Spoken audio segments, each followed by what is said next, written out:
if you are familiar with Takoradi, you cannot come here and you not hear of Akroma Plaza, or you not come here to sleep or to lodge or to eat. Akroma is a household name in Takoradi. With me here is the CEO of Akroma Plaza, Madam Rebecca Oduro. She is going to share briefly with us how Akroma started, where they are now, and how they are leveraging technology to be able to expand. Welcome, Auntie Rebecca. Thank you. Well, like we all know, Akroma started with a family, and it's been in the family all this while. And it started with a small tea and bread business, where at that time I was young, and then but we were all contributing because my role was to fetch water and to get the business going. And this was around the late 70s to the early 80s. And it happened at our grandmother's place. There was a large area where we held, it was called a tea cafeteria. So early in the morning, around 5, we would wake up, bake the bread, cut the bread, butter it. At that time it was Blue Band margarine in a tin. And then keep them in large bowls, mix tea in large bowls or pots. And then we open the gates. And because there were challenges around that time, that was the PNDC era, the market was good. Because people would wake up with long queues, even sometimes the queue formed before the gates are open. And we would serve tea till around 8:39. Then when the crowd goes away.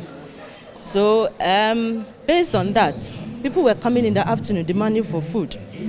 And you know, Ghanaian knowledge, tea is in the morning. So our parents thought that, oh, okay, then how about we serving those who come in the afternoon too? So we did a small chop bar at the same place. So the cafeteria was converted in the afternoon into a chop bar. So we were feeding the public as well. Then we decided to do the provision business as well. But before the provision, we were doing the provision business, we were carrying the milk, the mosquito coil and all those things on our heads as kids to go around Market Circle to sell and come back, and that was after school. So then our parents decided that okay, they would get a shop rather at Market Circle because over there was the family house. So they got a shop at Market Circle and opened the chop bar over there. But they realized that there was so much competition coming from the Market Circle chop bar, the mini chop bars. So we decided that no, at that time the provision business was also booming. So they decided to convert that shop into a provision shop. So that's how come we got the U84, which was opened in 84. So we got the name U84, referring to you, the shop is for you. And then it was opened in 84. So based on that, the business grew, and then because of our passion for food as well, for the food and hospitality in the industry, we opened Akroma Plaza as a small restaurant. And people coming in were needed places to hold conferences. So our parents decided that, or the family decided that we'll put up an auditorium. So this is the auditorium that was put up. Then also, people coming for meetings also were demanding for a place to lodge. So then the idea of the hotel also came on board, and we had the hotel added to it. So we have the restaurant, we have the hotel, we have the supermarket business. Okay, wow. So it means Akroma started from scratch. Yes. So how has the journey been like? What is your experience with entrepreneurship? Oh, it has its challenges. We tried diversifying into a whole lot. I remember our dad went into farming.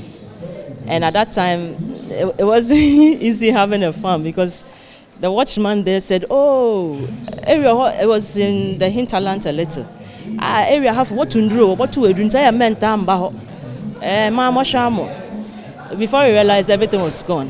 And my mom also hearing of motor drone was also preventing our dad from going there. Like today, we just use a drone to go and see what was going there. So the farming idea was shelved. And we decided they went to Timbuktu, and Timbuktu also had its challenges. But my mom always said, so let's concentrate on it. So we decided to concentrate on the hospitality and the supermarket business. So if you're advising young entrepreneurs, maybe in the list of 3, what and what should they look at to start a business and to maintain it or to sustain it? You see, most times when they have the ideas, they think they have to start big. And our parents had the idea, but they decided that we'll rather build a capital from something small, like the tea business, tea and bread business. So it was when they were able to build some capital, that they were able to access some loans from the bank. So I would advise that if you want to start a business, and it's sachet water that you can sell, if it is bottled water, something small with your own capital, to build a capital before you go further into any big business, that will help. Are you leveraging technology? Now, I would say our ordering system is better now. You can pay with Momo. By the time you get here, your food is ready. Initially, when there was no digitalization, what you do is you bring the money, wait for the food to be prepared. So now you just have to call, pay by Momo, and the food is prepared for you. And then also, you're also taking advantage of the internet. If you go online, you see Akroma Plaza there. And we've had very good reviews. Of course, they will always have some 1 or 2 dissatisfied customers.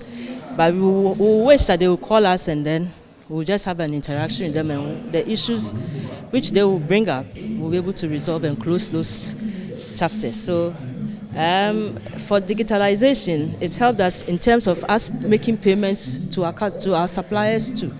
Now I have to sit in the office and can pay by Momo or by bank apps. I sometimes use EcoBank bank app. I'm now working on getting Access Bank app so that we'll all be able to make payments by the apps.